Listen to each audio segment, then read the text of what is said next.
తలనొప్పి నాకు చాలా ఏళ్ల నుంచి ఉందండి. నేను మెడికల్ షాప్‌కి వెళ్తే గనక నాకు మందులు ఇస్తారు. నేను తీసుకుంటాను, వేసుకుంటాను. నాకు తగ్గిపోతుంది. దాదాపు 10 ఏళ్లుగా తలనొప్పి ఉందండి అని చెప్పి ఒక పేషెంట్ వచ్చారు. సెకండ్ పేషెంట్ వచ్చి నాకు 2, 3 రోజులు బట్టే తలనొప్పి వస్తుందండి. చాలా తీవ్రంగా వస్తుంది. ఇంతకుముందు నాకు ఎప్పుడు ఇట్లాంటి తలనొప్పి రాలేదు అని చెప్పేసి చెప్తారు. సో ఈ ఇద్దరు పేషెంట్స్‌లో సెకండ్ పేషెంట్ అనే పేషెంట్‌కి చాలా సివియర్ ప్రాబ్లమ్ ఉండుండొచ్చు. సో తలనొప్పే కదా అని చెప్పేసి ఎప్పుడూ కూడా మనం సింపుల్‌గా తీసుకోవడానికి లేదు.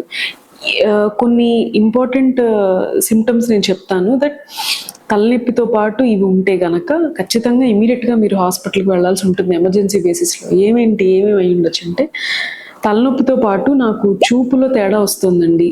బూజరగా కనిపించడం గానీ, ఒక పక్క విజన్ అంతా బ్లాక్ అయిపోవడం కానీ, నల్ల చుక్కలుగా కనిపించడం కానీ అనేది కనుక ఉన్నట్టయితే ఇమీడియట్గా చూపించుకోవాలి. సెకండ్ ప్రాబ్లం ఏంటంటే, నాకు చెవిలో రింగింగ్ సెన్సేషన్, అంటే ఏదో మోతలాగా వినిపిస్తోందండి. తల ఉంచినప్పుడల్లా నాకు హెడేక్ పెరుగుతోందండి, లేకపోతే దగ్గినప్పుడు పెరుగుతోందండి. ఇవన్నీ కూడా ఇంపార్టెంట్ సిమ్టమ్స్.